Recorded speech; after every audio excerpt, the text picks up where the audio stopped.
Hola, muy buenas tardes. Seguimos con nuestra consideración sobre el Evangelio de Lucas, pinceladas sobre cosas que nos enseña, recuerdos de la vida de Jesús el Maestro, enseñanza que debería de adentrarse en nuestro corazón y hacerla nuestra. Mirad, estamos en el capítulo 20 de Lucas y vamos a hacer la lectura de esta situación. Una situación refleja también Mateo y refleja también Marcos, pero que aparentemente no tiene más trascendencia, pero sí que la tiene, y lo vamos a ver esta tarde. Dice así Lucas capítulo 20 del versículo 1 al 8. Hace un día en que estaba Jesús enseñando al pueblo en el templo, es interesante, importante, dos detalles, enseñaba y en el templo. Dice, se presentaron los jefes de los sacerdotes, saduceos, y los maestros de la ley, fariseos, rabinos, junto con los ancianos.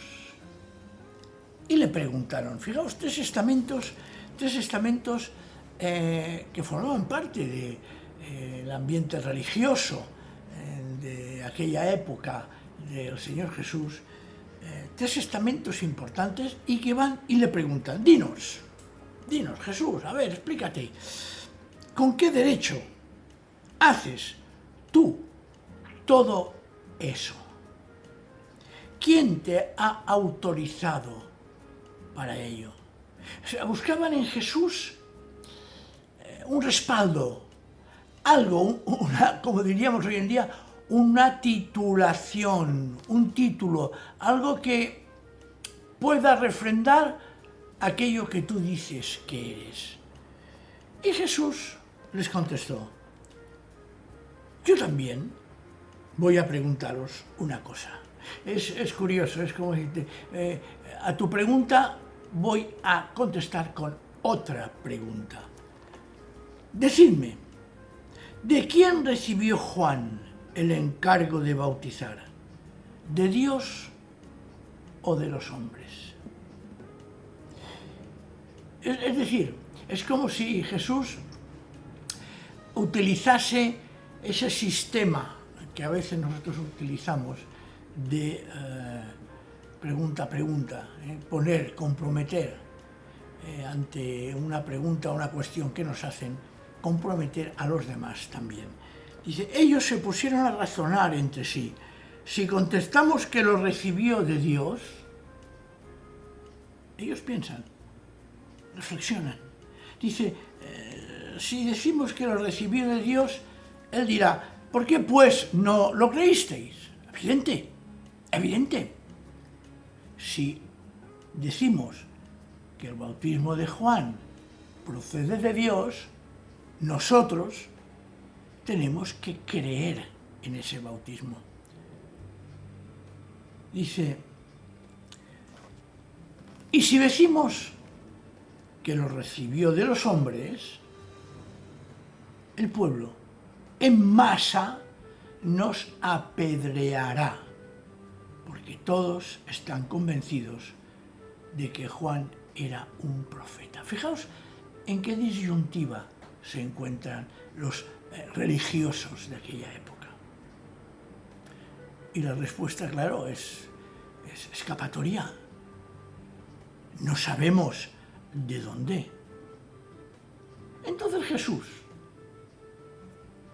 les replicó, pues tampoco yo os diré con qué derecho hago todo esto. Aparentemente este pasaje nos podíamos parecer pues, que no tiene mayor importancia, ¿no? Es decir, no tiene mayor consecuencia. No hay ni un milagro, no hay ni un hecho poderoso, no hay ni una palabra exhortativa o de consuelo por parte de Jesús. Sin embargo, hay un diálogo, una conversación. Mirad, yo intentaría comprender un poquito lo que nos dice. En el fondo, yo creo que lo que nos está enseñando este pasaje, que por algo está aquí en los evangelios, es el peligro que tenemos de ceder a las presiones para agradar a otros. Repito, a veces sutilmente o directamente sufrimos presiones que nos mueven a hacer las cosas para agradar a otras personas. Pablo también lo sufrió en Gálatas, en el capítulo 1, versículo 10, dice una frase también muy hermosa. Dice, ¿a quién pretendo yo ahora ganarme? ¿A quién busco agradar? ¿A Dios o a personas humanas? Es una pregunta que tú y yo no la podemos hacer hoy. ¿A quién pretendemos agradar? ¿A Dios o al ser humano? Los fariseos, saduceos y maestros de la ley de aquella época de Jesús, de la escena que acabamos de leer, estaban en esa situación. ¿A quién debemos de agradar? ¿A quién debemos de agradar? Y querían agradar a todo el mundo. Craso error. Craso error. Y por eso la pregunta de esta tarde. ¿Quién te guía para hacer lo que haces? ¿A quién obedeces? Y hay dos alternativas. Una es obedecer a Dios y la otra es obedecer al ser humano. Pero es que obedecer al ser humano se divide en dos más.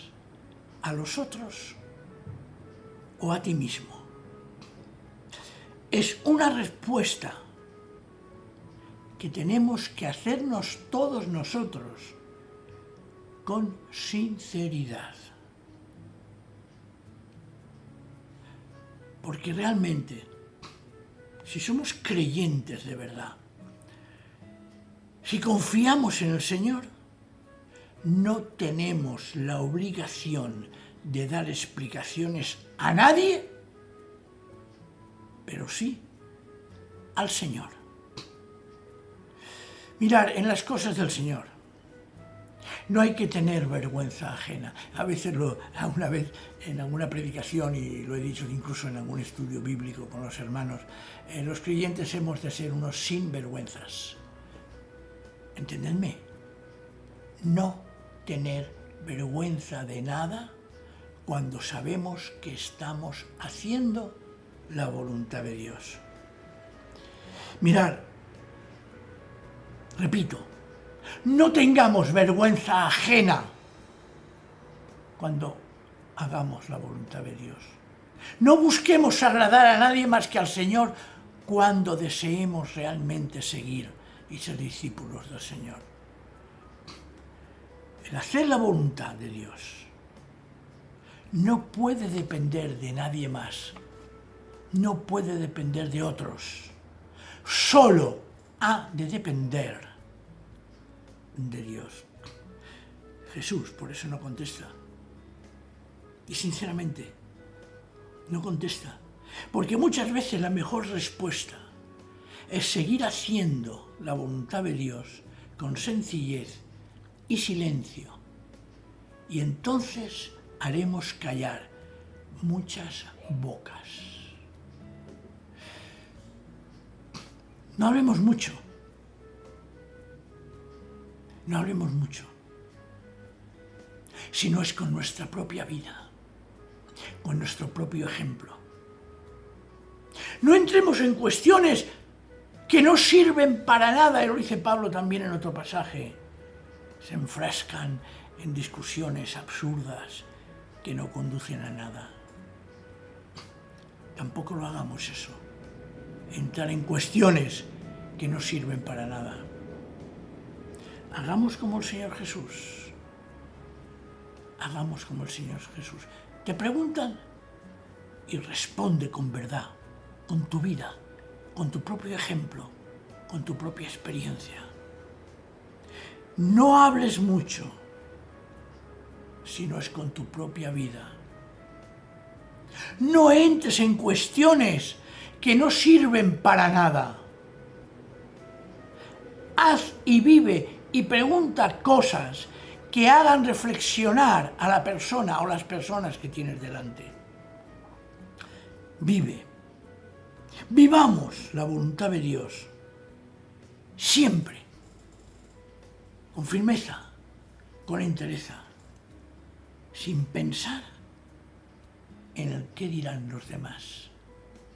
Porque una de las grandes trampas que podemos caer es actuar no pensando en el Señor, sino pensando en agradar a los que tenemos a nuestro lado. Que no os importe en absoluto las críticas que puedan hacer otras personas cuando hacéis la voluntad de Dios. No actuéis pensando en lo que otros puedan opinar, cuando tu opinión está basada en la palabra de Dios. No admitas que nadie coaccione tu libertad de amar al Señor con todo tu corazón, con todas tus fuerzas, con toda tu alma, por otras cosas, por otras influencias. No voy a seguir porque tendríamos que entonces alargarlo muchísimo más hoy. Pensar en esto que os acabo de decir. El qué dirán no os importe, que os importe lo que dirá Dios. Ya lo sabes, ya lo he dicho varias veces, si te gusta, pon un me gusta. Y si es la primera vez que lo ves, suscríbete. Y verás como de alguna manera el Señor os bendecirá y nos bendecirá la Iglesia Evangélica Bautista del Turó de la Peira, que su única pretensión es proclamar el Evangelio de Cristo. Hasta la próxima semana, hermanos y hermanas. Que el Señor nos bendiga. Amén.